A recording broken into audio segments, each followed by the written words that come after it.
everybody. Recording live from somewhere. Minister of Information. Next question. Minister. Did you wake me up? Minister. Did you wake me up? Minister. Why did you wake me up? The minister. Wake up. Minister of Information. All I'm offering is the truth. The minister. The minister's. I want the truth. The minister. You can't handle the truth. M.O.I. Minister. Without knowledge of self. Minister of Information. M.O.I. Who taught you to hate yourself? 1,000 ministers. M.O.I. podcast.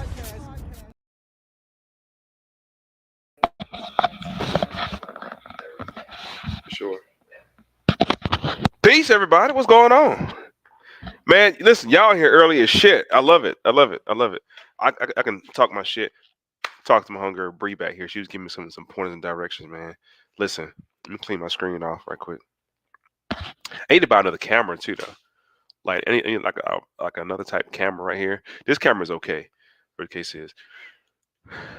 Before I get started, y'all, give me 1 second. I love y'all. See y'all in here. We have to do some shit where it's like a conscious podcast situation. We just bring motherfuckers in here, like real shit, like right here. Dopeness. You should like singers, everybody just tap in some dope shit, deep shit. Get back to that. Put a pin in that shit. What up, everybody? It's your boy M.O.I. Misinformation. Thank y'all for tapping into the M.O.I. podcast. Y'all are in the room waiting. And I appreciate y'all. Appreciate the love. Appreciate the support. But it is I, the M.O.I., the Minister of Information. And today, we're going to talk a little bit about the history of the Holy Book, of the Holy Ones, and some of the mysteries of the Bible. Of course, I'm not here to convert any of y'all to Christianity. You know what I'm saying? If y'all want to, not deal with Christianity, that's your own prerogative. If you want to deal with El Islam, that's your prerogative too. But I have to teach y'all some of the truths that are in this book, because I know a lot of us get in the conscious community and we flip the middle finger to the Bible because some white man wrote that Bible, and it's the King James version, and we don't know that King James was actually a brother. He was black. Yep. And we don't know the Bible is really about us and it's our story. Yep. There are no white people in the Old Testament at all. They don't exist yet, right? So it's just us, like tapping into that part of understanding, like, man, this is our book. I think we give Europeans too much credit by saying that they did so much. They couldn't even read or write at a certain time in history. So to say that they came up with this immaculate concept of the creator and this and that, you disenfranchising yourself, my brothers and sisters. So with that being said, as always, get your pen and your paper. You know, I'm not here to just talk and entertain y'all. Take some notes. And as I always say, don't believe a word I say. Go look it up for yourself. It's just information. But if you do find me in error, please contact me. I'll put my email up here. Please contact me. If anything I say, you find it, my email is right there, the moipodcast@gmail.com. Shoot me an email. Say, hey, minister, the other day you said X, Y, and Z. I actually found out that it wasn't the case. Da-da-da-da. Listen. I'm not puffed up on supreme understanding, none of that stuff, man. I'm a master student. Shouts out to my brother Crom. I'm a master student always, but I am a disciple. I am a discipline of study. I'm a discipline of history. The term would be called an epistemologist. I am an epistemologist, so I do have a deep favor for understanding and learning knowledge. Speaking of knowledge, let's jump right into this joint. So today I'm going to be going between the Bible in history. The Bible is not history. I guess you can call it history, but it's not actual human history. I'm gonna deal with human history, so I'm gonna be throwing at you names, people who constructed the book, who wrote the book, who helped popularize the book itself. We're gonna deal with Thomas Cranmer. We're gonna deal with Miles Coverdale, Desiderius Erasmus, all those European jokers who transliterated the scriptures out of the Vulgate, or what's called the Septuagint, or the Septuaginta. Some people like to say it's Septuagint. Out of the Septuagint, out of the Vulgate. So we're gonna deal with a lot of what they call Mookmen, M-O-O-K, Mookmen or Mookmenati, men of the book, or if you say in Arabic, Katab. Okay. So within those first, it hadn't been 5 minutes yet. It's been 5 minutes now. First 3 minutes I've been on here, I don't give y'all so many tools for your toolkit already. But pull out your pen and your paper. Let's jump right into it. let's dive right into the Bible real quick. You know what I'm saying? I'm gonna have y'all grandparents proud of y'all. Y'all talk to grandma and granddad and talk to y'all mom. Know all y'all woke folk be throwing the Bible away. Prophet Noble Jew Ali said, "Keep your Bibles." I'm gonna teach you how to condemn the Europeans with it. All right. So before I start, I want to rise by giving honor to Allah. I give honor to all the prophets of Allah. I give honor to all his messengers. I give honor to Confucius. I give honor to Buddha. I give honor to Rasulullah Muhammad wa alayhi salam. I give honor to Yeshua al Mashiach, who y'all call Jesus. I give honor to all the prophets of Allah because Allah sends all the prophets to all the people as a time to give them a warning for the great and dreadful day. So I honor all prophets. Islam. All right.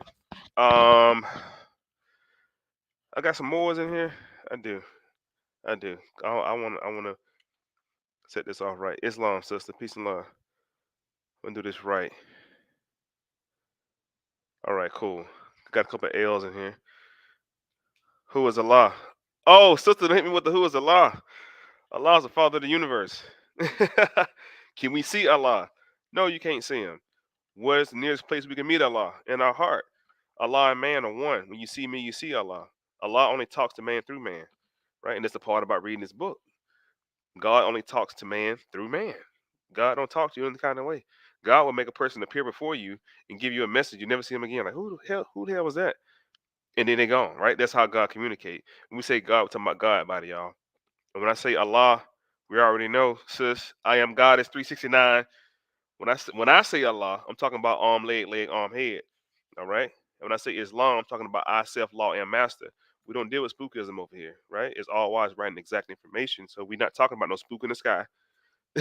Sitting on no throne looking down on you. That's not what we're talking about, the God within, right? And that's what I was just playing earlier when I was talking about Genesis 1:27, when the spirit was being created in the heavens and the spirit was placed inside of the physical man in Genesis chapter 2, right?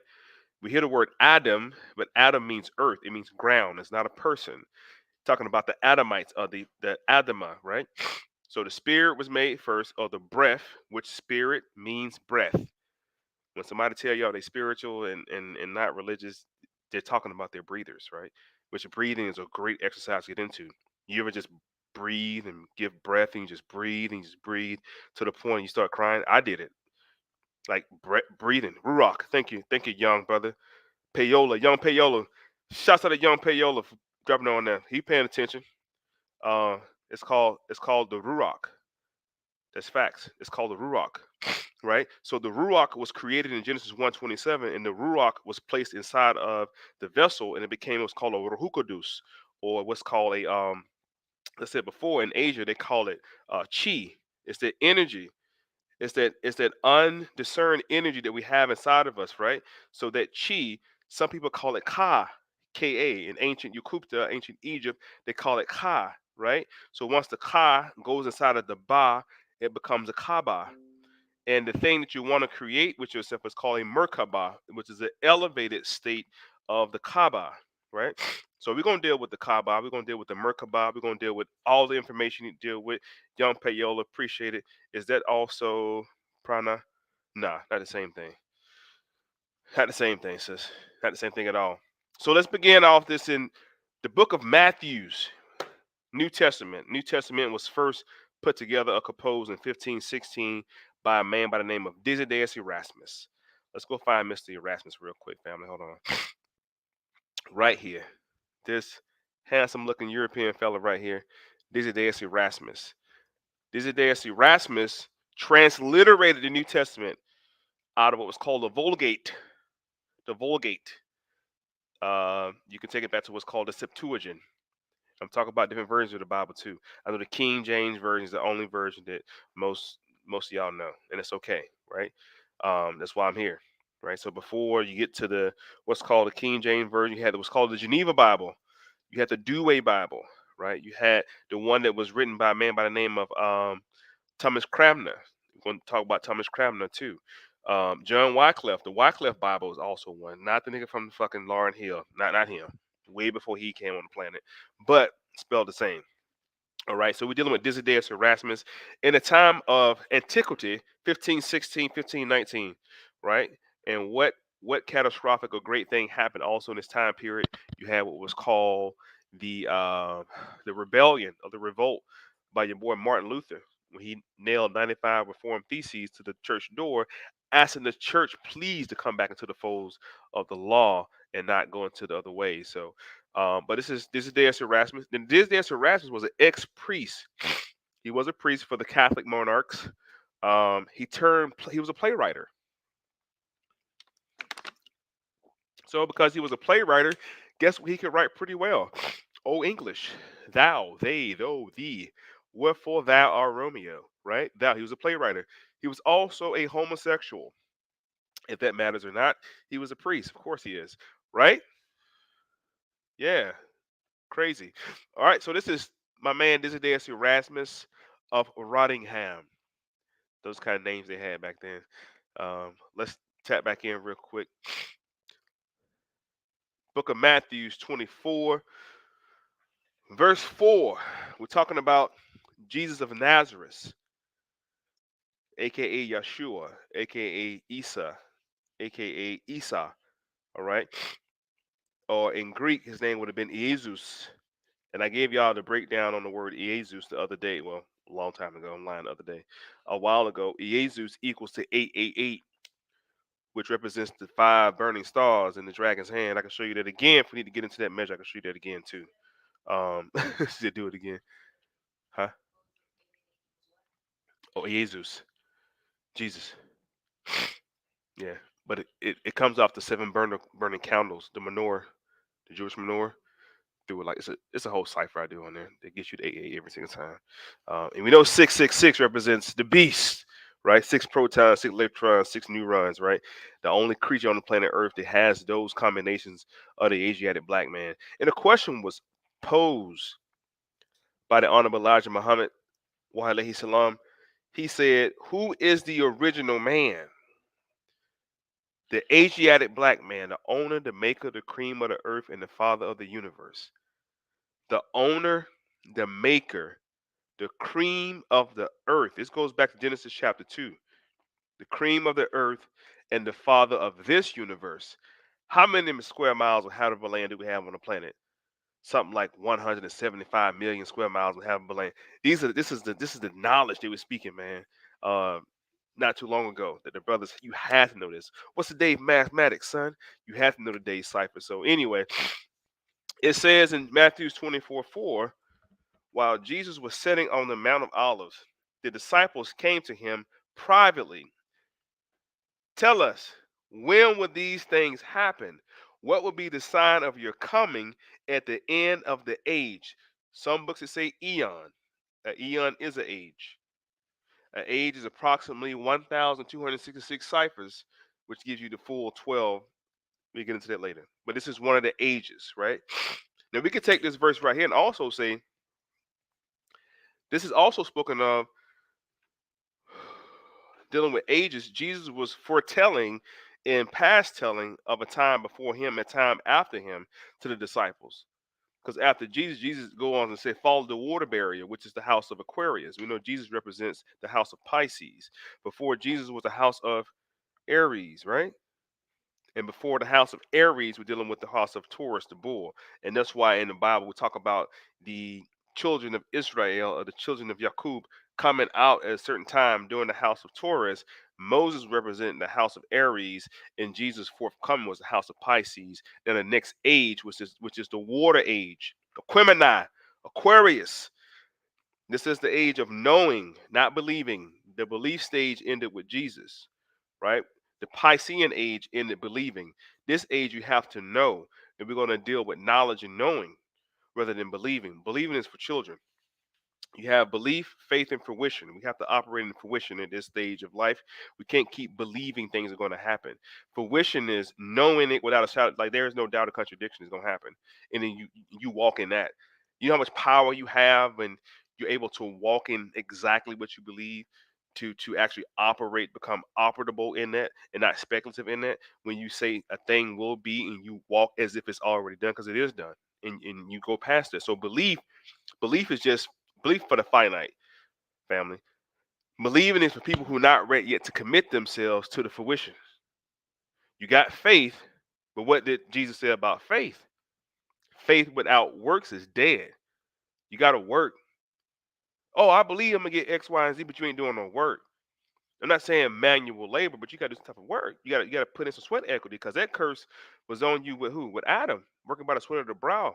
That's how you get those things, by toiling, by working, operating that stuff, right? So that's what fruition brings you into, right? Before you hit fruition, there's a great wall of fear you hit, though. There's the fear you hit. Fear is not real. It's an emotion, like sad or happy, right? Fear is not real, but danger is real. Fear is just an emotion. Anytime something threatens you with fear, you threaten it right back. Your fight or flight, your reptilian brain, the fight or flight kicks in and you fly. You leave away. You withdraw. You hold back. This is not the time for fear. This is time for fruition. Let's hear what Jesus said, though. Jesus said to them, "Watch out." Now, if Jesus got to tell you to watch out, some serious shit going on, family. If he got to tell you to watch out, I mean, for all my belief, y'all was raised in the church, so y'all know what I'm talking about. Jesus said, "Watch out." Jesus said, "See to it that no one deceives you, for many, a lot of people." I'm gonna say how he said, and I'm gonna give you the layman's term. For many people will come in my name, claiming I am the Christ, and will deceive many. Jesus said, "See to it that nobody trick y'all ass." A lot of people gonna come in this bank with these false checks claiming it's mine and it's not mine. And it ain't who I am. Jesus was telling you he's not the Christ. He said, "I am the Christ." This is in English, family. So in English, when you see "I am," that's first person singular. When you see the word "the" before somebody's name, that's called a direct article. Simple English. But see, a lot of our people don't understand what's called the lexicon. Lexicon meaning law of the language, a law of the word. And anytime you're outside the parameters of the law, you're an outlaw, but you're dyslexic. You're outside of understanding the law of the language. So I am the Christ. Jesus said a lot of people will come and tell you that I was the Christ, but he's not the Christ. He's just a messenger of Allah. He's just a messenger. He is the Messiah. He is the anointed one. And I'm going to show you 3 more Jesus in the Bible too that had those same powers. I'm gonna show you another megas. They call them magas, magi, or magi. And why am I stressing the point of a magi? Where is he at? Acts 13. Let's go to the Bible. Yeah, we're getting right into it. We ain't wasting no time. This is Acts 13, chapter 4. I'm sorry, Acts 13, verse 4. So they began and sent forth the Holy Ghost departed from sepulchre. This is Paul, who they call Saul, right? You know, Paul was a Roman, still is a Roman. He, for all intents and purposes, Paul was what they call a Gentile. But Paul was trying to convert the other Romans into Christianity, or a form of Christianity called Judaism.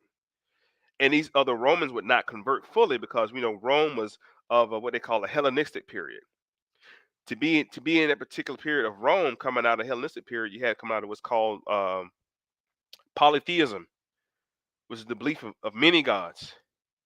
Now, with Christianity is what's called henotheism, not monotheism. Mono is one God. Monotheism is more like Islam. In Islam, they say Allahu Akbar, right? The biggest, the highest, the oldest, or who they say Ilion Ilion El, or El Ilion, right? See, El and Al are the same. Allahu Akbar, Ilion Ilion El, the Most High, the One, the singular. Christianity talks about henotheism. Psalms 82, it tells you about God, the Most High God in Christianity. He sits in the council amongst the other gods. The point is, henotheism acknowledges other gods, but only represents one of the many gods. That's henotheism. And that's why Bible, the Bible God says, put no other God before me, acknowledging there are other gods. Now, if he's the Most High God, he would be the creator of all. He would not have to tell you to not put other gods before him because they're lesser gods. And I'm not talking about no spookism right now. I'm talking about us, the people. The melanated people, we are the greater gods and the lesser gods of the planet. This is our planet. As I'm talking to you this afternoon, don't put nobody without melanin in your mind that even exists on the planet yet, because it's not a thing. You had lesser gods, you had greater gods. Remember earlier I told you had those who was considered to be the Merkaba, which is the spirit soul inside of the clay. Then you had what's called the I'm sorry, not the Merkaba, but the Ka and the Ba, the regular. Then the Merkaba was the elevated version of what you are, and that's why the serpent told Eve, "You will not die." Before God knows, the moment you take a bite of this fruit, you become like Him, knowing both good and evil. Knowing both in Hebrew, they say Toho and Voho.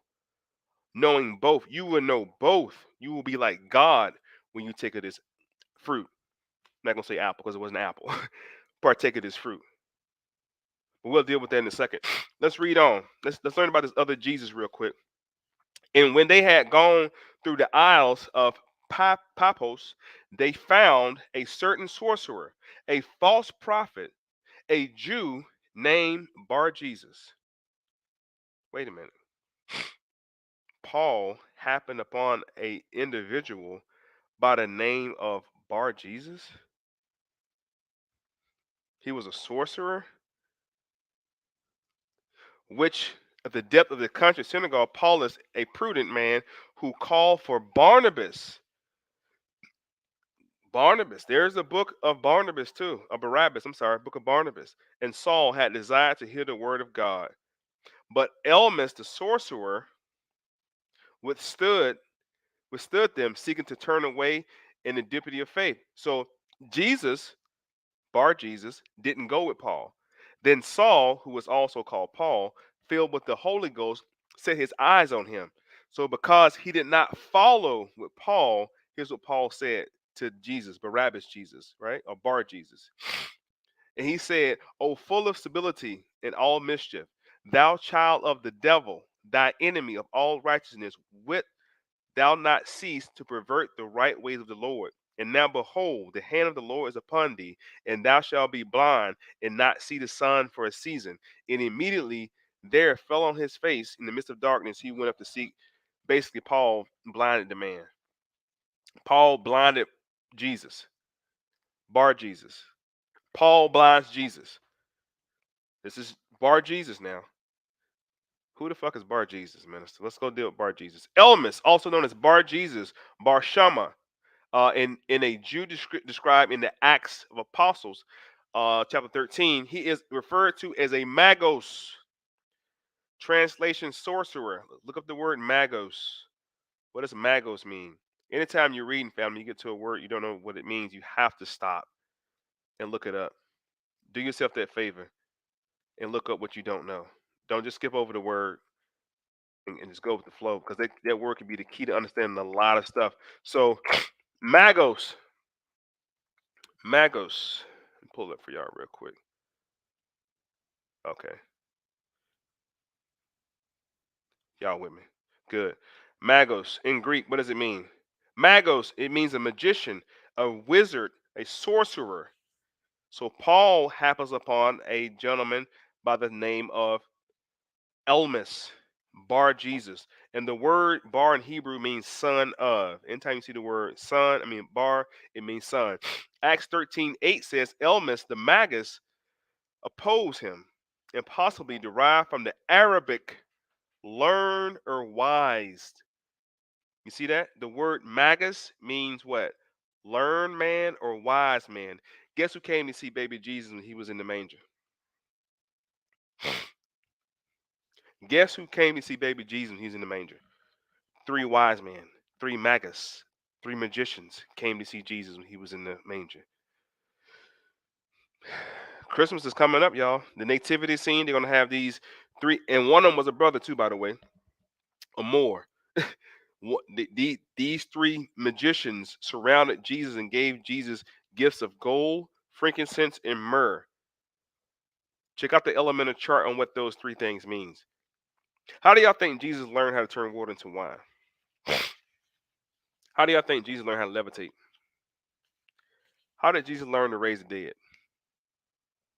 See, in this day and time, it even be called sorcery. If somebody dropped dead, well, unless you're a doctor, but if you go out to the graveyard and dig somebody up who's been dead for 3 to 5 days, and you touch them and they don't even touch them, you call on them and they come back into the carnal flesh, that's called sorcery. That's a mystery. We don't know how, it's just a mystery. So this is what it's saying, that Elmas in Acts 13:8, Bar Jesus, known as Elmas, was called a wise man, and Paul blinded this man for not following him. Elmas the sorcerer struck with blindness in the title, the famous cartoon by Raphael. Oh, they're showing the sketch down here. Let's go to some other stuff real quick. So we got one Jesus, right? Write him down, please. Write down this Jesus. Bar Jesus. BAR dash Jesus. Bar means son of. Ben, BEN, means son of. This is Acts chapter 13. Start at verse 4 all the way down to verse 9. All right? And you see that's your first Jesus right there. Why am I making this point important right quick? Because I started to show off with showing you that Jesus said, don't let nobody fool y'all. Don't let nobody fool you. Be ye not fooled. Noble Jew Ali said, what? Think not with the fool nor the pretended wise.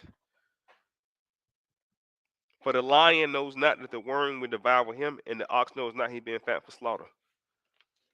Don't think with the pretended wise. Think not with the fool. Or those who pretend to be wise, because they're not wise. Don't think with them. Get away from them. All right? So this is Paul encountering the first. Let's go find our next Jesus. Now, there was a situation where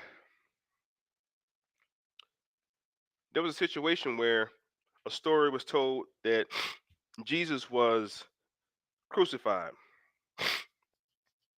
He was nailed to the cross. He was put before the people. Pompous Pilate, who was a Caesar at the time. And the people, well, Caesar first asked, what the fuck did he do? And the Kohanes, when I say Kohanes, the Kohanes are the Pharisees and the Sadducees. Those are what we call now rabbis. They said, and the reason the Pharisees and the Sadducees had such content in their heart to crucify this man, because they had an encounter with him earlier. When they was set to stone Mary Magdalene, Jesus appeared, well, not appeared, he walked up. He drew in the sand, and he said, ye without sin cast the first stone. So the population of the people dropped their stone. But the Pharisees and the Sadducees kept their stones in their hand, and they began to question Jesus. Basically, nigga, who the fuck are you? And Jesus told them in that passage that I am a man, simply seeking to tell y'all the truth that you now seek to kill. This is way before the crucifixion happened. Way before the crucifixion happened. What do you say? Hiding, soul killer, disease scene. This information, baby killer, and hiding, soul. David, well, I'm not sure what that means, brother. But anyway, so let's now examine the other Jesus. Uh-oh. Let me blow it so y'all can see it. So this is the other Jesus. This is Barabbas. Now, who is Barabbas? Let's read about Barabbas real quick. Y'all can see that? I can see it. Let's read about Barabbas real quick. It says, let's back up a little bit. However, the variation, the biblical Greek, Jesus, Bar Rabbi, Jesus, and that Jesus, that's Jesus. The Gospel of Matthew 27:16-17 gives this figure the first name Jesus, making his full name Jesus Barabbas, or Jesus Bar, there we go again, Bar Ben, Rabbi, son of Rabbi, Jesus Bar Rabbi, to give him the first given name as Jesus, This is another Jesus. This is the second Jesus. Now, this Jesus appeared with the supposed Jesus of Nazareth at the time of the crucifixion. This is supposed to be held when they asked, who should we crucify? Which one should we crucify? This was the one that got crucified. Barabbas Jesus, not Jesus of Nazareth. Not him. He escaped. He got away. Don't believe it? Let's go check the math real quick on this, because y'all, I feel like y'all looking like I'm crazy right now. I feel y'all looking through the fucking screen like I'm crazy. Let's go check it out. Watch this. It's already highlighted. Praise Allah. Look at this. Let's read through this together. Now Mary stood outside the tomb, and she wept and bent over and looked into the tomb. She saw two angels in white. So the angels had on all white. Seated where Jesus' body had been, at the head of the other and foot of the other. They asked, "Woman, why are you crying?" This is Mary talking, Mary Magdalene, the same lady he saved from being stoned. "They have taken my Lord away," she said, "and I don't know where they have put him." And she turned around and saw Jesus standing there, but did not realize it was Jesus. If I hang with you every day, and God forbid you get assassinated the way they assassinated their brother on the cross, and you reappear the next day, standing behind in the same room, I'm going to recognize you. The question you have to ask yourself, why did not Mary recognize who Jesus was? Why is that? Let's read on. He, Jesus, asked her, "Woman, why are you crying? Who is it you're looking for?"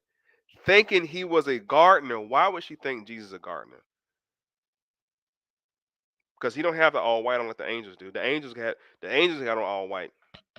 And the angels asked her, "Why are you looking for a living amongst the dead? Why are you looking for somebody that's alive in a graveyard? You shouldn't even be in a graveyard. Jesus did not die. He did not die. You can't kill him. He can't kill God. Doesn't work that way."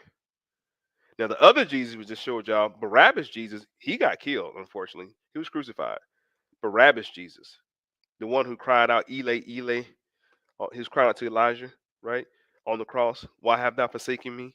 Right. Then he dropped his head, and the spirit went up to the heaven. He was gone. Let's watch what the real Jesus say about him being ascended. Watch this. Once you realize it was Jesus, she turned around and said, "Rabboni," which means teacher. Let's read what Jesus said, please. Jesus said, "Do not hold me or do not touch me, for I have not yet ascended to the Father." Then who in the hell on the cross ascended?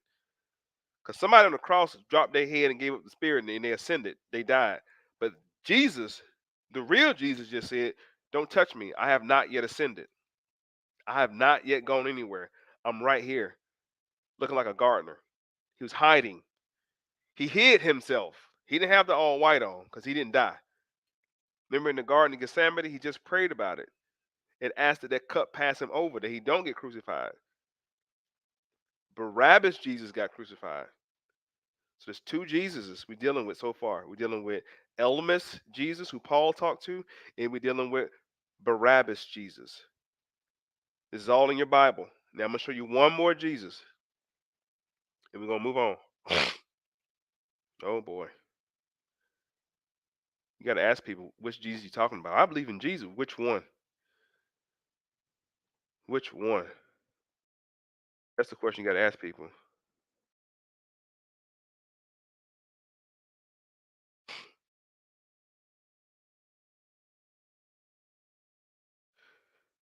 Here we go, right here. Jesus Justus. Boop boop.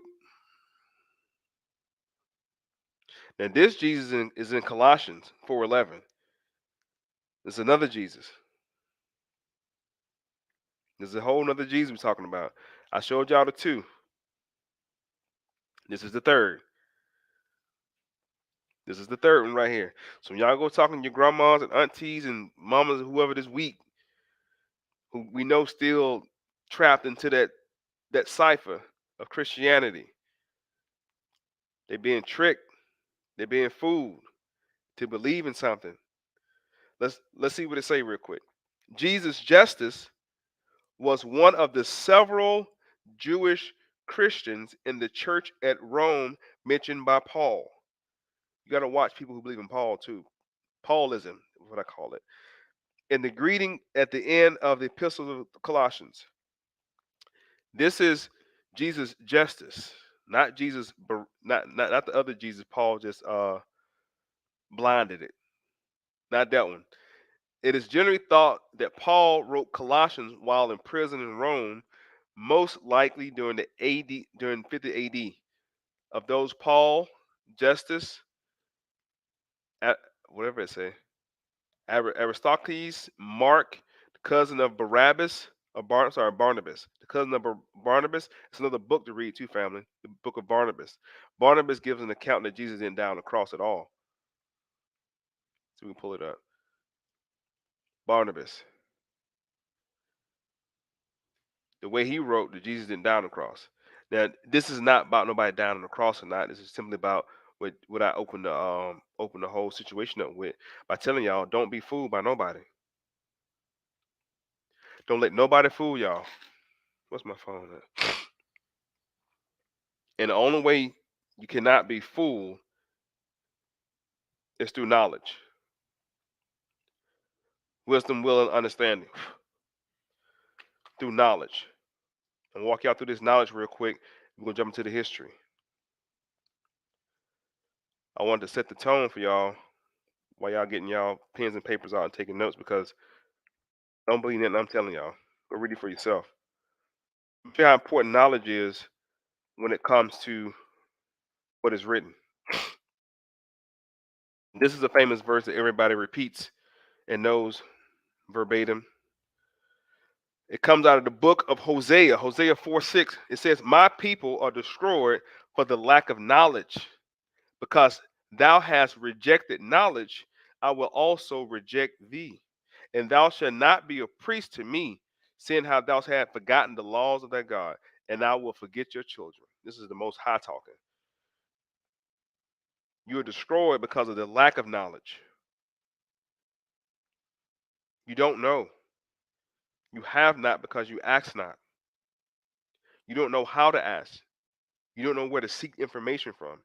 And knowledge is super important.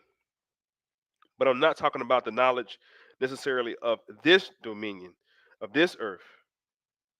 Because see what happens while we're here in our earthly existence, we grow accustomed to earthly things. And we tap into desires of the earthly stuff. And we forget that we're not even from here in the first place. You're only here, you are a spirit having a human experience. Sometimes we get caught up in the finite draw of the human experience. But we have literature to remind us of our mission and why we're here. This is Romans 12:2. Do not conform to the patterns of this world, but be ye transformed by a renewing of your mind. Then you will be able to test and approve what God's will is in his good, for pleasing, for the perfect will.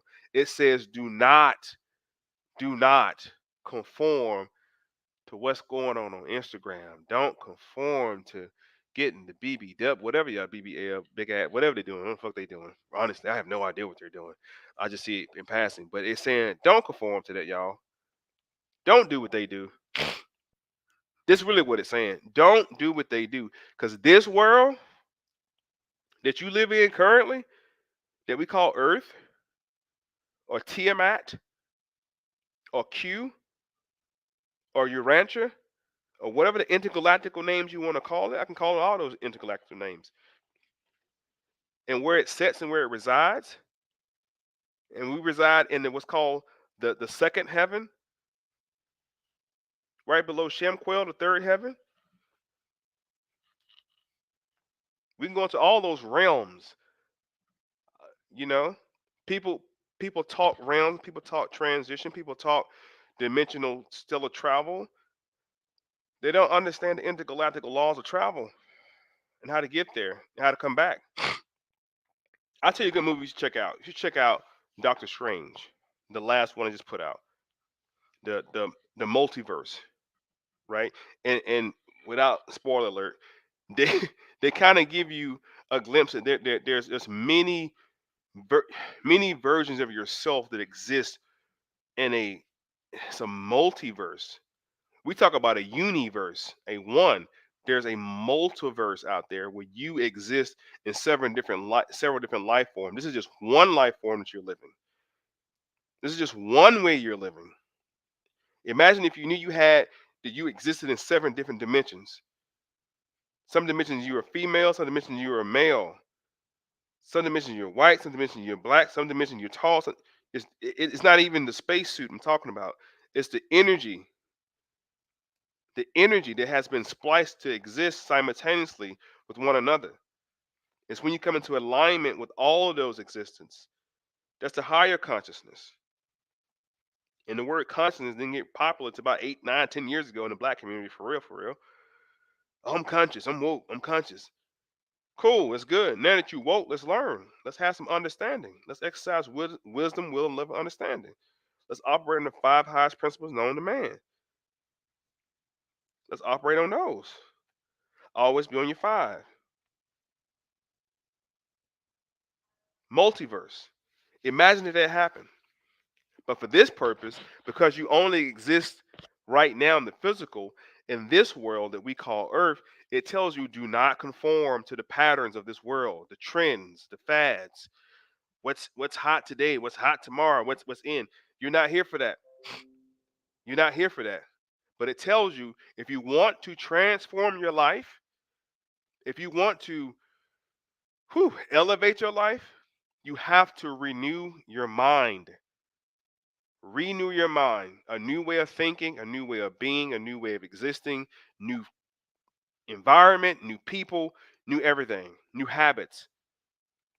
Otherwise, you will perish. Otherwise, you will perish. Let's see what happens when you do conform to the patterns of this world. Because I had the question, why would it say that?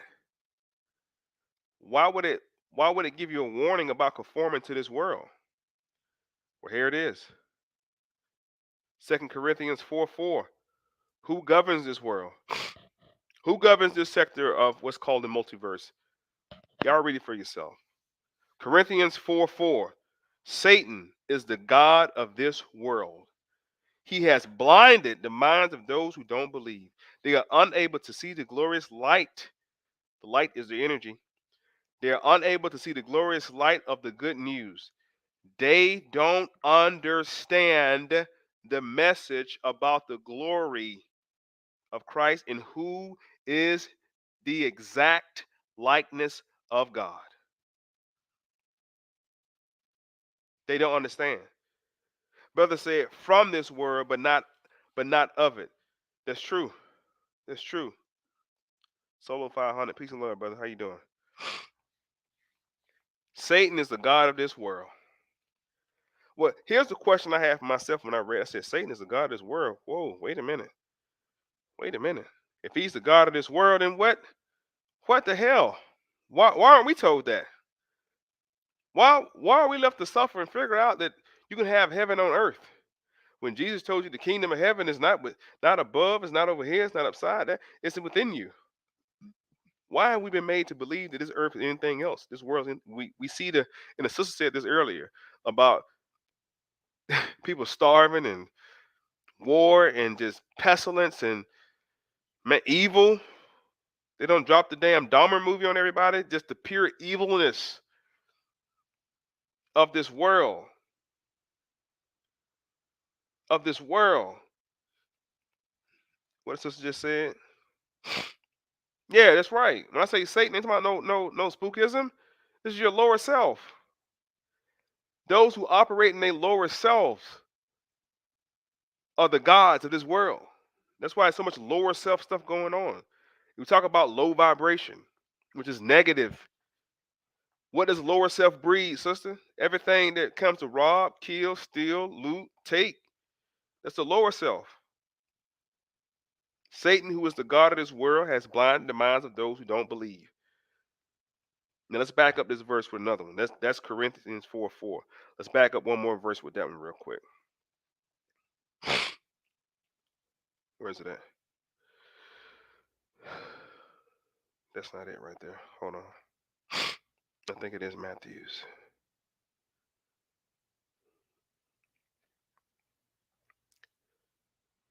Yeah, it is. The book of Matthew's. Hold on, family.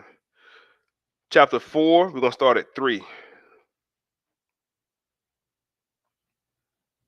So at this time, Matthew's 4:4, to bring you up to speed, to go parallel, we're talking about with the whole fact of Satan is the god of this world, right? This is after Jesus had got baptized and his spirit quickened into the woods. And then he has an encounter with the devil, his lower self. After fasting for 40 days and 40 nights, Jesus was hungry. The tempter, they call him, which is the devil, Satan, Lucifer. Let's not say Lucifer. Lucifer was an angel. Let's say devil and Satan. Satan came to tempt him, lower self, and said to him, self talking to self, "You are the Son of God. Tell these stones to become bread." Then Jesus had to remind himself, and this is something that we all should all understand too. Jesus said, "But it is written, man should not live on bread alone, but every word that comes from my mouth of God." People trying to get you to eat. You ain't hungry? You ain't no breakfast? You ain't no lunch? Why you ain't hungry? Because you ain't supposed to live on food alone anyway. That's your cardinal self, always hungry. That's that skin. So it says, the devil, Jesus, the devil took him up, him being Jesus, sorry. The devil took him up to a holy city and set him on the pinnacle of the temple. I want y'all to go to y'all pastors and preachers and friends and relatives and your mama and your grandma and all of the believers, because what my point I'm making is they are believing in Christendom, the conquest through religion that was taught in reverse. This is a part of the Christ consciousness because, again, everything I'm talking about relates to that. When it says the devil, lower self, took him up to the holy city is where? Keter, on the Kabbalistic tree, Keter is above you. That's why the angels have those halos, or those holy symbols around them. Those are portals that you can ascend to once you activate your pineal gland through the pyramid. The devil took him to a holy city and set him on the pinnacle of the temple. My question was, what in the hell is the devil doing in the holy city? Why? How he got access to the holy city? How can he take? The devil is taking Jesus on a fucking tour. He's taking him everywhere. Jesus ain't taking the devil is taking Jesus everywhere. So he took him to the holy city. After this verse, the devil tells Jesus, "Since you're the Son of God, cast yourself down. Surely the angels will pick you up." And Jesus said again, "Thou shalt not tempt thou Lord God." Yeah, I'm reading ahead because I know it. So let me show you what it says for real. See, the devil said, "If you are the Son of God, throw yourself down, for it is written, his command, his angels will concern you, will lift you up." He basically saying, throw yourself down from this fucking temple. If you really are the Son of God, the angels will save you. This is the temptation of the devil. Watch this last verse. This is what's going on with all our brothers and sisters who are rappers and entertainers and stuff of that nature. Where's it at? It's 4:7. You know, when everybody get them big contracts, get them deals. Again, the devil took him up to a very high mountain. This is the third time the devil tempted. 3 times the devil tempted Jesus. Again, the devil took him up to a very high mountain and showed him all the kingdoms in their glory. Let's go to the Old Testament version. Get the full draw of 4:8.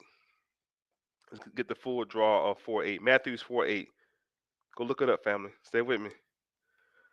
Let's see what happens. King James Version, it said, "Again, the devil took him up to exceeding high mountain and showed him all the kingdoms of the world and the glories of them." How many of our brothers and sisters are taken up and shown all these fucking Bugattis and gold chains and jewelry and money, the strip clubs, the pool boy look good. I'm talking about all the kingdoms of the world. All of them. All of them. Everything you can think of, you see on TV, see on Instagram, they're going to show you all that shit. But you have to, as it says in Matthew 16:26 right here, you have to exchange your soul. You have to exchange. There's an exchange for your soul for these things. Luke 4:5. Then the devil led him up to a high place, showed him in an instant all the kingdoms of the world. All the kingdoms of the world. All of them. Every last one of them. Watch this. Look what the devil had said to Jesus. Look what he said. And the devil said to Jesus, all these things I will give thee if you fall down and worship me. Oh shit, boy. That's hot. That's hot. That's hot. The devil told Jesus, if you worship me, I give it to you. The devil took him to a very high mountain to show him all the kingdoms of the world and their glory. All of this I will give you, he said, if you fall down and worship me. And of course, Jesus said, get ye behind me, Satan, and so on and so forth, right? But the point I'm making is all these kingdoms of earth was given to Lucifer. This is his world. This is his. Satan, who is the God of this world, has blinded the minds of those who don't believe. This is his world. And in true fashion, what Christianity is attempting to do, because when you're born, they tell you you're born into sin. And sin, the word sin in Hebrew means not knowing. Not knowing. That's what the word sin means, not knowing. It don't mean anything else but just not knowing or without knowing. So you're born into what's called a state of ignorance.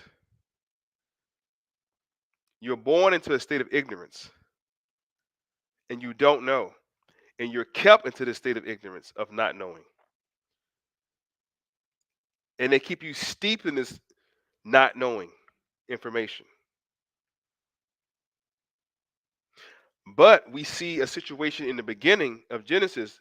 Remember that when the serpent, which is not the devil, the serpent is not Lucifer. Lucifer didn't even exist in this story of the conversation between the serpent and the female. The serpent represents what's called a Sophie.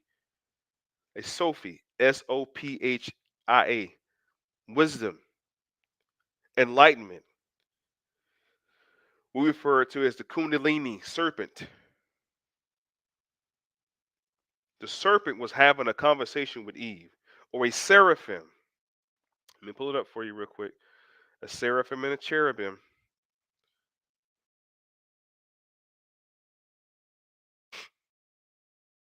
Seraphim. By Google, because I like how Google pull it up for me. Here we go. This is a seraphim or seraph.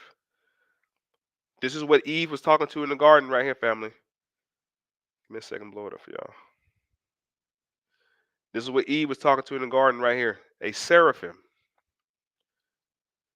Tradition places a seraphim in the highest ranking of Christian angelology, which is the story of the angels. There's a whole story of the angels. There's the 5 angels, right? There's the 5 creator angels. There's Gabriel or Jibrail, Michael, Israfel, Raphael, and Gardiel. And the 2 are the seraphim and the cherubim. This is the 5 and the 7. When they say 7, this is what they mean. This is the 7. The 5 who fell, the 2 that fell not. The cherubim and the seraphim fell not. We're going to talk about the seraphim right now. And the seraphim, the book of Isaiah talks about the seraphim. The book of Ezekiel talks about the cherubim, right? So in the book of Isaiah, chapter 6, 1 through 8, it gives a term describing a 6-winged being that flies around the throne of God, crying, holy, holy, holy. Now, what they don't tell you is the seraphim, they exist in the 6th heaven. The Most High is in the 7th heaven all by himself. This is the seventh heaven. Let me show y'all because I think people are still thinking about magical places in the sky. The seventh heaven is right here. It's called Keter, which is called the crown chakra. The root chakra is Melakut on the Kundalini chart. I'm sorry, the Kabbalistic tree.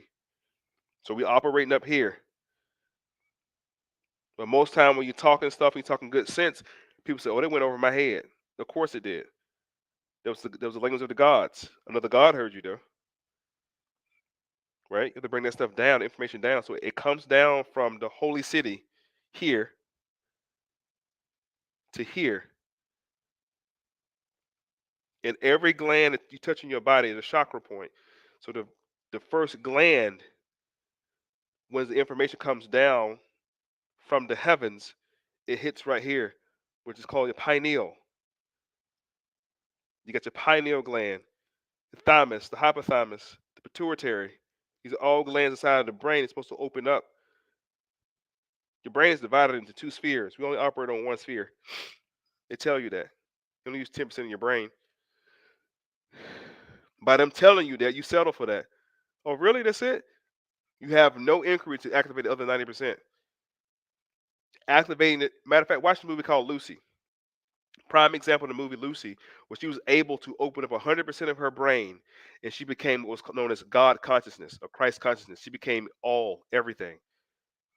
I think by the time she was at like 62%, she could stop bullets and tilt people upside down and just stop time, all kind of shit at 62%. A lot of us, if we just activated on 12% out of that 10, we'll be good people. The brother said the brain is Solomon's temple. The brain is Solomon's temple.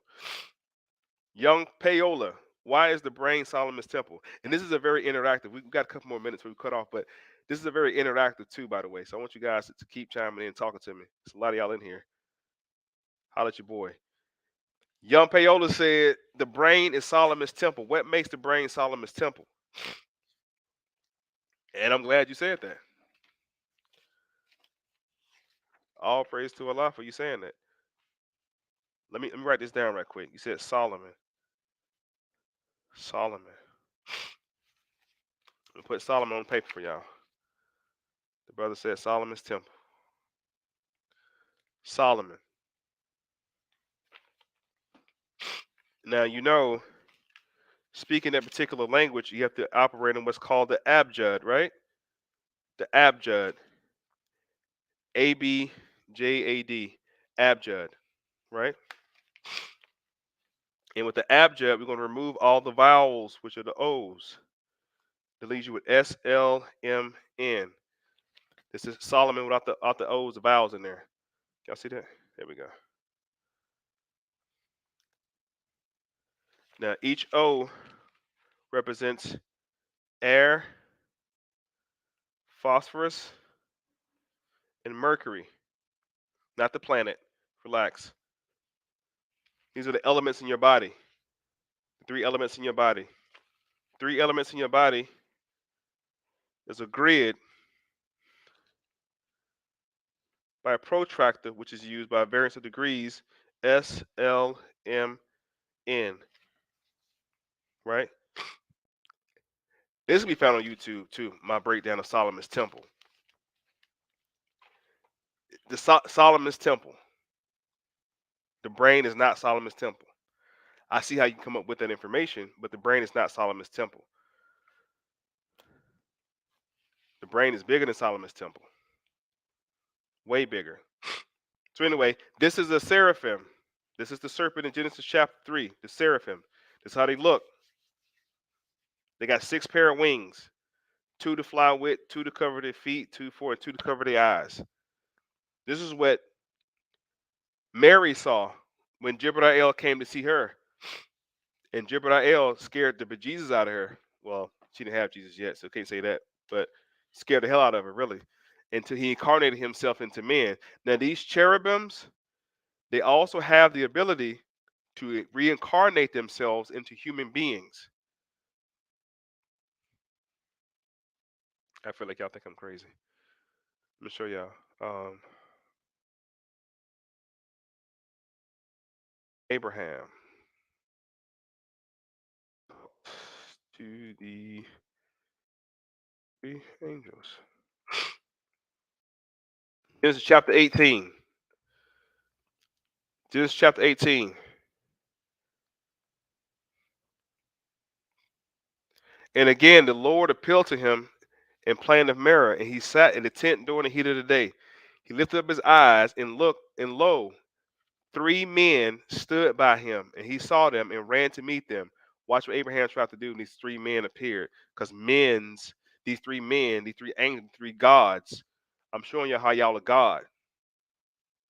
Psalms 82:1 says that you're all gods, children of the Most High God. This is what Abraham did, though. He lifted up his eyes and looked, and lo, three men stood by him.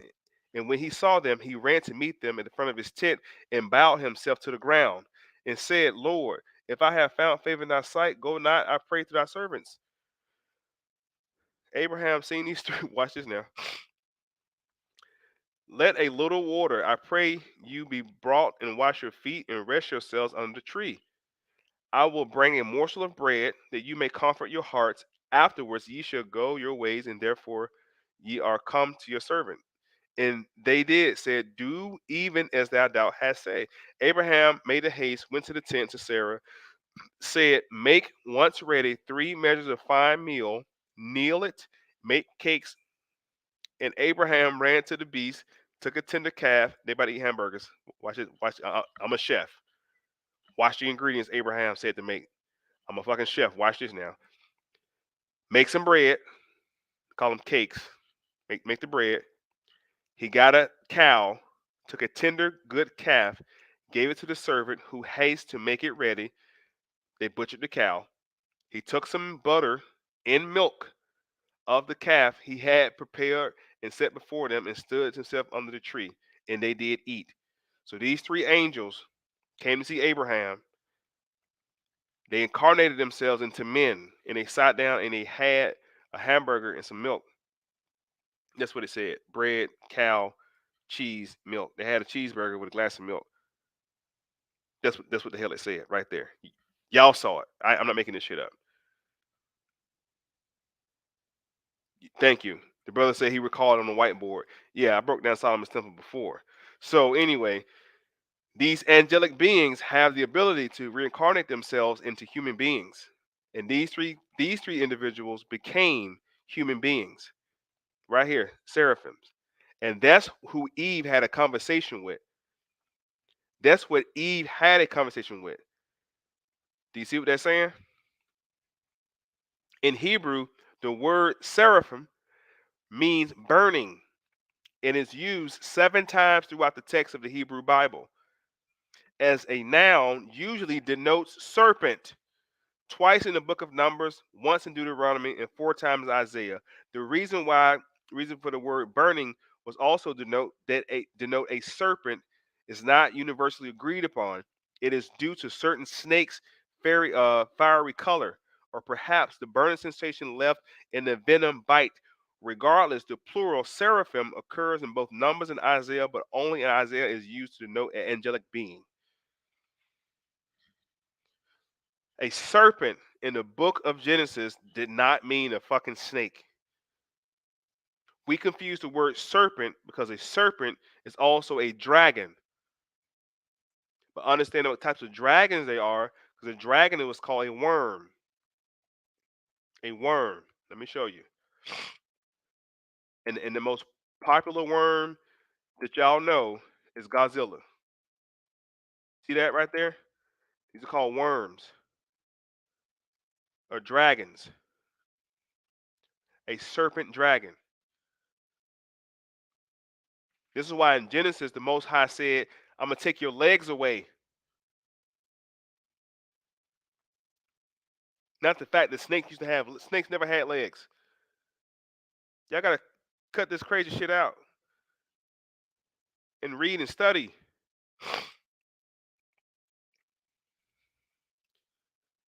See this right here? The difference in the dragons. In many fantasy franchise, the difference between a dragon, a drake, remember the word drake, A worm are the number of limbs. A dragon will often have 4 limbs, 2 hind legs, 2 front legs. What the hell did God take from the serpent in the Bible? All 4 of his legs. This was a dragon. These were reptilians.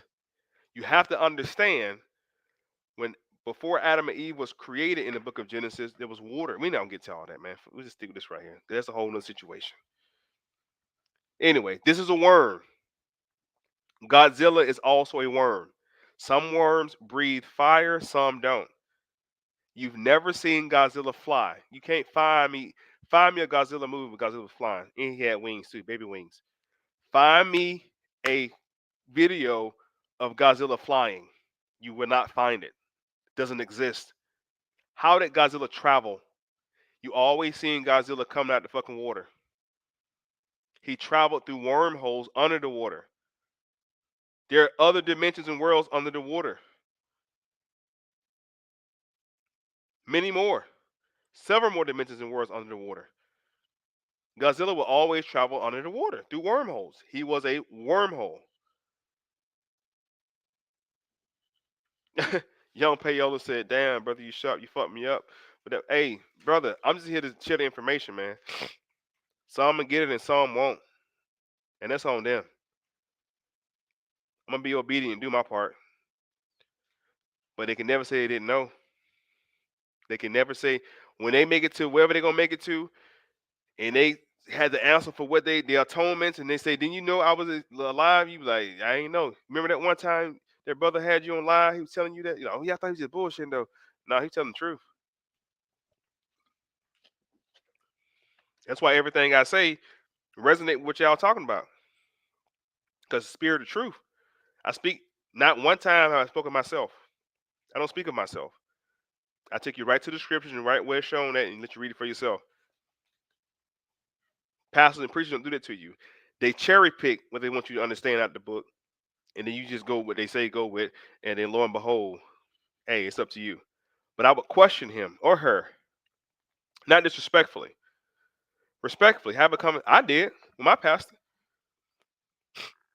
years ago. My first got this information, y'all, like 6-7 years ago. I invited my pastor out to IHOP Saturday morning. Me and the pastor went to IHOP. Boy, let me tell you, I came to IHOP with so many goddamn books and folders and notebooks and shit. And I had we had to get 2 tables. Just me and him. Because I had done so much reading and research. Like, man, you gotta answer some goddamn questions. I interrogated him for 2 hours while eating pancakes. It was all in love, because he's also a teacher. But he had to let me know in his 20-something years of preaching, he's never heard of this stuff. A lot of preachers go to seminary school. It's cemetery school. Or they go to they become what's called a theologian. Theology, which is the study of God, which is the study of self. Study yourself. If y'all ask me what to study, I tell you study yourself. If you get done with that and say what study next, study yourself some more. Just study yourself. There's nothing that I have said this whole hour I've been talking that y'all don't already know. I'm just reminding y'all of the information. I'm just a reminder, because y'all know this shit already. It's in your DNA. There's nothing you don't not know. You just don't recall it. There's a difference between, oh, I ain't know that, and oh, I forgot that. Yeah, you forgot it. You've been here several existences. You've been here several times. You can live 200 years and forget more than you can remember. Part of how the human brain works. But from time to time, you get individuals who know or remember, who can recall the information, and then they recite it to you, or they teach it to you back, if you're willing to learn. If you ain't willing to learn, I'll leave you alone. You ain't no block of wood. I ain't finna talk to you like a block of wood. Waste my damn time. That's on y'all. But you never say you didn't know, or you never heard of that, because you did know about it. And there's a certain thing with alignment too. Sometimes you be placed in certain rooms, certain circles, or certain situations around people that talk shit you need to know. Not for them, for you. Get to the next level. And then you move on. They serve their purpose in your life. You got the information to move on. They're supposed to stay there. That's what you fuck up at. A lot of you sisters, love y'all to death. Y'all are born to be on level 14. You get stuck when they're on level 4, level 7, and wonder why y'all struggling. Because you don't belong there. He belongs at level 7. It's okay. Same thing with you two brothers. You operate on level 14, you with a sister on level 10. Wonder why y'all struggling. Why it's so hard? Level up. That person served their purpose in your life. It's okay.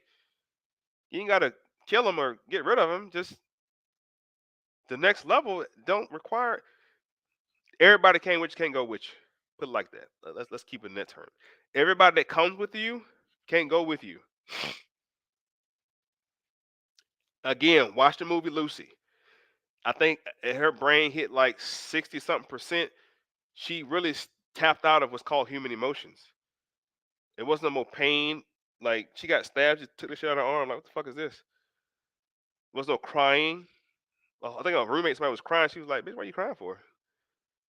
A hug, like there's no hug. Like there's no emotions attached to it because you elevate to such a level. God ain't emotional.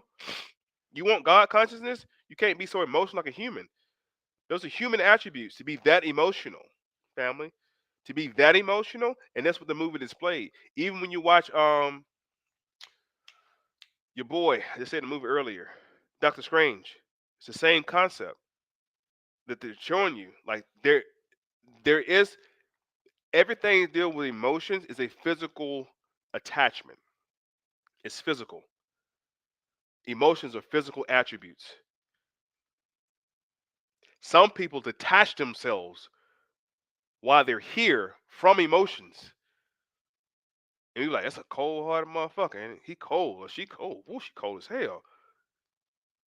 Dang, she ain't got no love, dude. She don't show no love. Or he don't show no love or blah blah blah. Woo, woo, woo, woo. And that's cool. Some people are put here to love. That's cool. They're gonna be lovers. You need lovers. But those people in places, I'm not saying it's good or bad or evil, I'm just giving you the fucking facts. Those individuals who we think are operating at a higher level in life when it comes to monetary gain and just doing the damn thing, things that we dream of doing, places we dream of going, a lot of those people are detached emotionally to a lot of shit. People, especially, they don't have no emotions behind nothing. It's business. It's one way, and that's it. Is that wrong? It works for them. I couldn't operate at that level. Or maybe I could operate at that level. I don't know. It's scary to think about operating that level because we don't know no other way but this level of operation, which is feelings and emotions and love and hugs and touches and kisses and all these attributes that we're attached to. When your ass die, you think you can still you don't feel that. Your spirits don't feel like energies don't. You know what I'm saying? That's something you learn over time. When you're a baby, when you're kissing, you're coddled, and you're loved, and you play with your cousins and your aunties and your grandma, and you grew up programmed to feel that way, to be that way. Sharing is caring. Share, love, peace, bliss. You're designed that way. Now, those who do not operate that way, at some level, at some level, you cannot operate that way. You have to separate yourself from that at some level, or don't. Either way, you'll be right. I promise you. Either way, you're right. Right? You already know. I see y'all coming over here. You already know. I'm not here to convince or persuade nobody. Y'all feel what y'all feel. What do you say? Hey, Minister, the song Jay Z, Lord of the Draconians. Yeah, Jay Z is a Draconian. See what I'm saying? You think Hove out here loving everybody? No, can't. You can't. Not operating that level. You can't. He loves his kids and his wife. Pretty sure he does. Hope he does. But anybody outside of his circle, got time for that shit. I have been a humanitarian. Humanitarians, tree huggers, the lovers of the world, they die broke as shit and miserable. They have to collect money to bury those people. People who freely give of themselves, they die miserable. Not themselves, they're probably happy as shit. But there's just their conditions are not the best. Which is my next point. In the conscious community, a lot of us are conscious and woke and everything else, but we don't have a lot going on for ourselves. And those of y'all do, Great. Great, y'all do. But everywhere I've gone to teach and lecture, I've been around a lot of people lecturing and teaching. I'm a part of 5 or 6 great organizations. What do you say, Subject Draconian? I'm not saying that. We are the soul, but the preachers say you burn in hell for eternity. How without the physical? That's a good point. But see, man is not the body nor the soul. Man is not the body nor the soul. That's why death is no enemy to man. It's not. Death is no enemy to man. It simply keeps the soul tethered to the earth plane. When you die, the ether cord is cut from the earth plane and you float on to smoother seas, it say. So you're only attached to this realm. Boy, I wish I could see this shit, man. This physical walking pile of flesh that was created from dirt, and we know it to be true because you dig up a decomposing body, it's literally dirt. Once the bones decay and the skin and this shit turns back into dirt, literally. It turns back into, you can take a human body and bury it, and just like anything else, because of the amount of carbon in it, it makes the soil nutrient rich. Not telling you I go kill people and put them on land, just letting you know. That's why when you see like a dead deer on the side of the road or a dead dog, or by the time the buzzards and everything eat through the flesh, the bones and everything decay. Look up the process of decaying. It turns back into what looks like ash or dirt, soot. The decomposition goes back to where it came from. But there's something inside of this shit that's animating us. Something's animating us. We're animated. Then it became a living soul. What was it before then? Now you're living souls. Now you're able to come into different thoughts and ideas and love and hate and anger and pain and depression, and all these attributes are added to you. You're not born with those. You learn how to be upset. You're taught how to be angry. You ever seen a baby, I don't know, 6, 7 months, and they can mimic your facial expressions, and when you're angry, do their face? They're mimicking. They don't know what the fuck anger is. It has to be explained to them what anger is. That's why the terrible twos, when they turn 2 and 3, you have to constantly pop their hands or explain to them why they can't jump off the fucking couch like an acrobat, or why they can't just not to catch up. You have to explain these. They have to be explained these things because you're not born with those things. They're explained to you. They're taught to you. There are people who are born the same time you were born in the rainforest. You don't know as much as you know, as far as pain is concerned, or depression, or none of this shit we get in America. Hell, if half of us left America and moved somewhere else, we'd be all right. What's the question? Makes sense. Ash, yeah, that's what it is, Payola. Derek Witherspoon says, MOI, should we use dark magic? Man, I'll tell you something about that. I'm not gonna give you advice on what you should use, what you should operate in.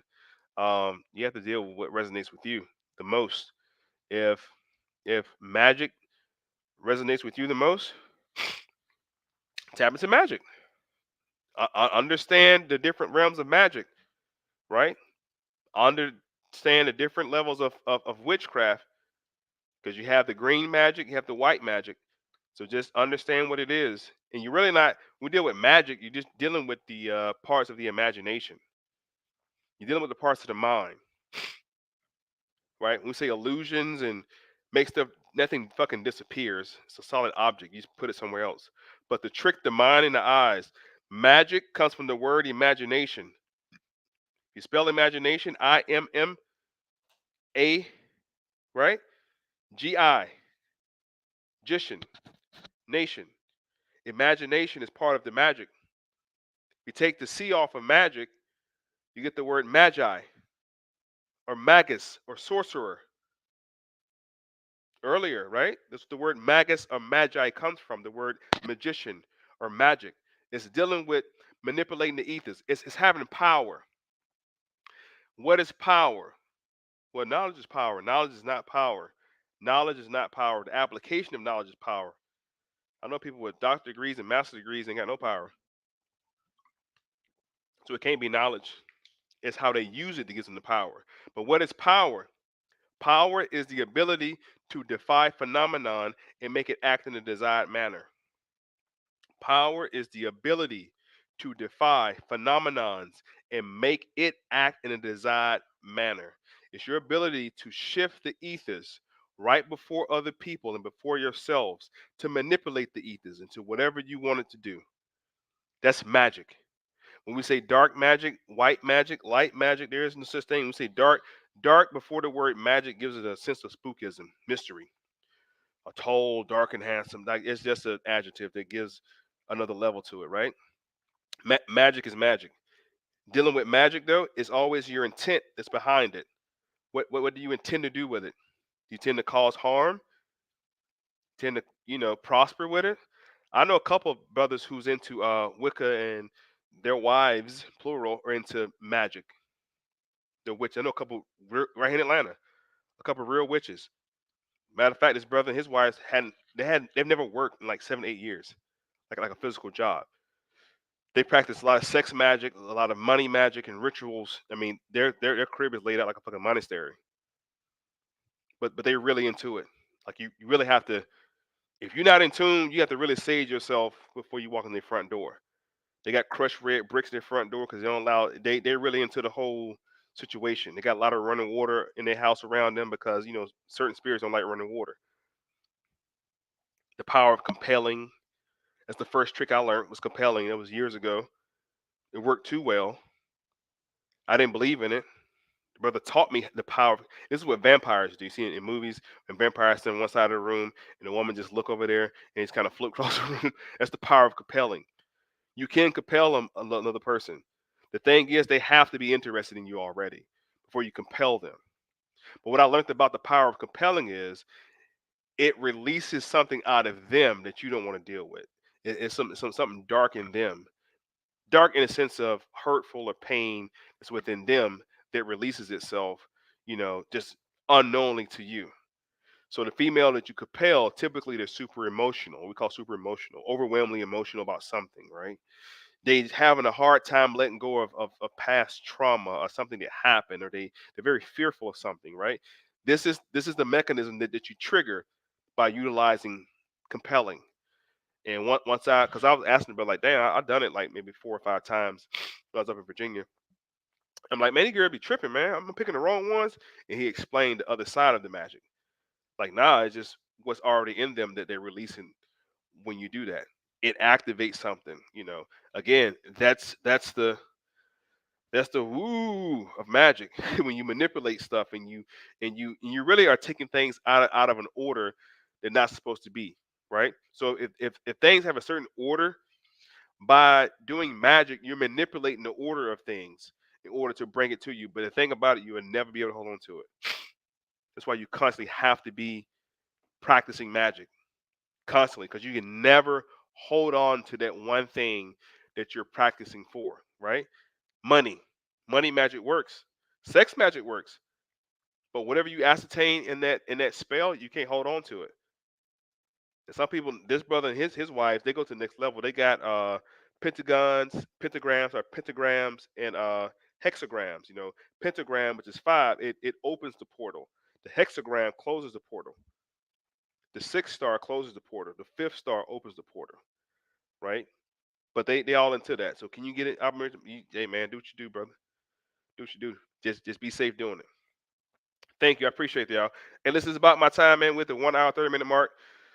Shouts out to everybody tapped in with me today. I hope you guys learned something, if nothing else, because I get the rambling on here and we go all over the place.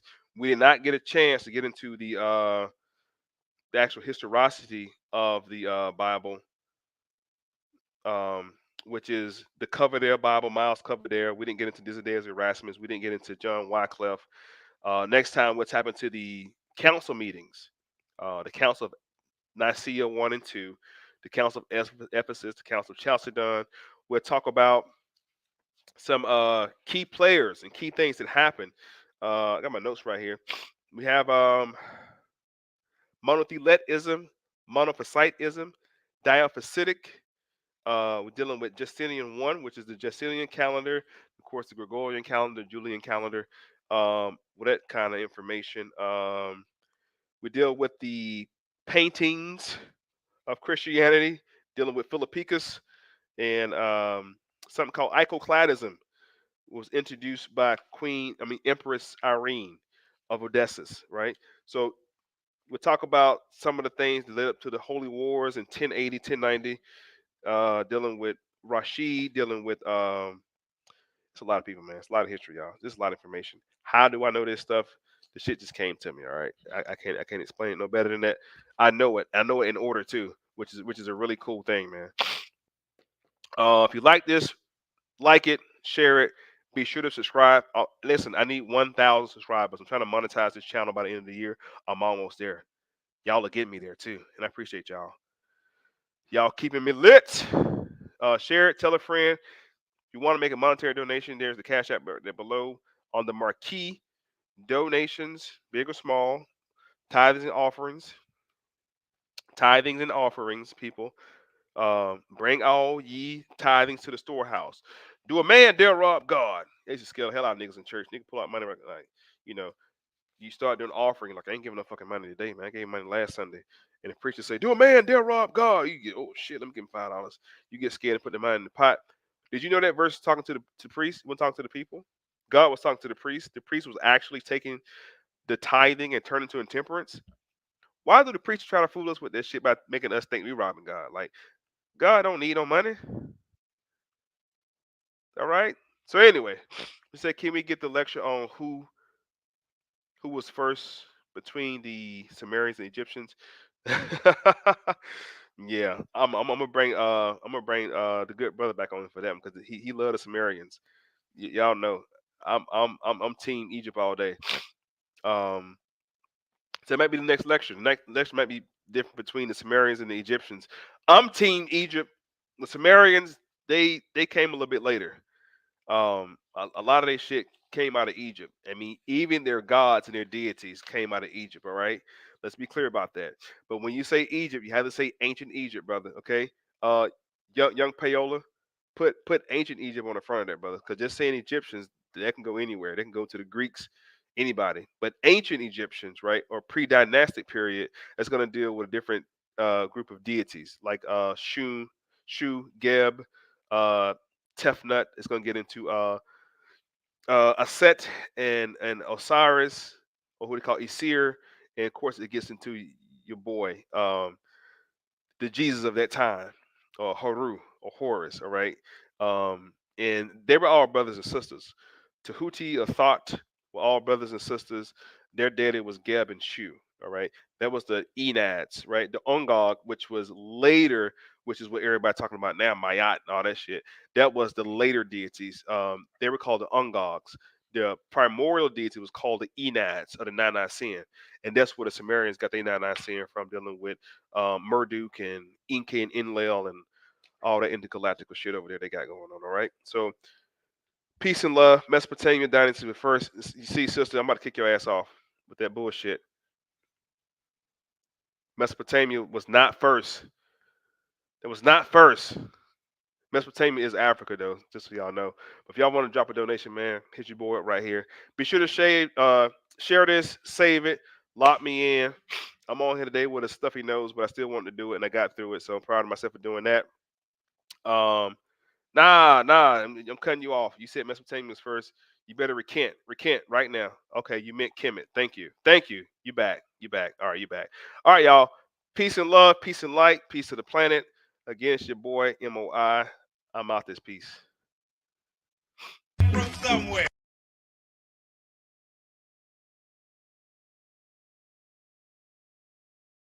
Hello, everybody. Recording live from somewhere. Minister of Information. Minister. Did you wake me up? Did you wake me up? Minister. Why did you wake me up? Minister. Minister of information. All I'm offering is the truth. The minister. The minister's. I want the truth. The minister. You can't handle the truth. M.O.I. Minister. Without knowledge of sin. Minister. Minister of information. M.O.I. Who taught you to hate yourself? 1,000 ministers. M.O.I. podcast.